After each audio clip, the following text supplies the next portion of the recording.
The final Playhouse 90 episode directed via Frankenheimer, which I will be discussing for the program, is this, an epic two-part, 3-hour overall, adaptation of Ernest Hemingway's For Whom the Bell Tolls, a monumental, audacious television event, high culture disseminated through to the masses via broadcast television, stage drama with camera movements, all live, abundant, and enthused, attempted professional and taken very seriously. It is an interesting, pretentious, didactic, and dry era of American television art, though sometimes the results, or the execution of the sometimes dull scripts rather, were quite impressive and worth an endorsement via this unassuming film discussion channel.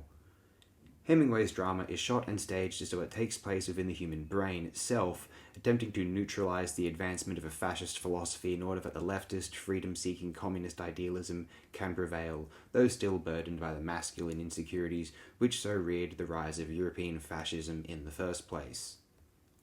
Frankenheimer was able to extract the drama, though his camera movements are subdued in this production compared with his sharp focus upon his cast's monologuing. Rightfully so, these Hemingway speeches are some of the more compelling in more recent, as in last 100 years anyway, English language prose, although it does remind one of that boring 50s world of gratification via sandwiches and booze, a paycheck from the job, a television drama about the predictable American values, ciphering Judeo-Christian traditions via a new Jeffersonian capitalist libertarian framework, and deducing an end to history. Any complaints of silly spoiled little shits who haven't heard a few rounds of boomer humor, or maybe some of Reagan's televised zingers about the Soviets' lack of freedom of speech compared with America's. Still, as we are past that era, now in a world wherein we can do as though one might wilt, without having to worry about a strict conformist depressive pacification of the soul, we can see how living in such a bubble, before thinking about what exists outside it, can be rather fun and comforting, like drowning one's sorrow in sandwiches and beers, I suppose. Now we are living in an era closer to that 50s epoch, and how, you ask? The social media realm is encouraging everyone to behave as reserved and predictably as possible, either looking for targets on others' backs, so no one will notice their own, clever, or searching for agreement and consensus for its own masturbatory sake. The fact is that most people seem to want to conform. Most of the hippies just supported the counterculture because they wanted to get laid, and it was more likely to do so in the free love movement at that time, I am sure. Supposed to not. Now, people like then will support whatever they feel gains them approval and acceptance, be it social media likes, a house one can show off on a social media profile, or people approving of you who have very large social media followings. Social media ought to be excised from our species' existence like a malignant tumour.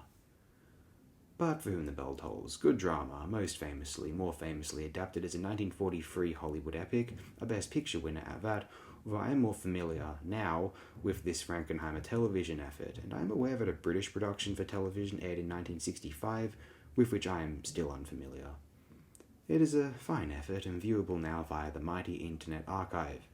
Ernest Hemingway's texts can be viewed as so archetypal of what we learn about as tropes of great novels in high school English classes, because his work was considered so powerful, impressionable, and innovative that it became the standard of what we consider a great novel in the English language, along with Melville, Fitzgerald, and that sentimental snoremonger Steinbeck.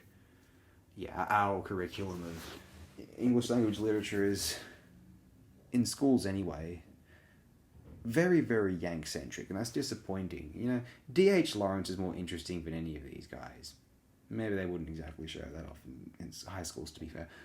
American attempts to take the English literary canon away from the British was a joke. Total compensation and monopolization of a cultural discourse after World War II, certainly.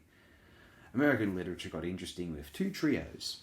First, Bradbury, Heinlein, and Asimov, and then with that elongated, edgy, extended beat generation defined by Burroughs and his wannabes, then Thompson and his wannabes, and then Bukowski and his wannabes, finally.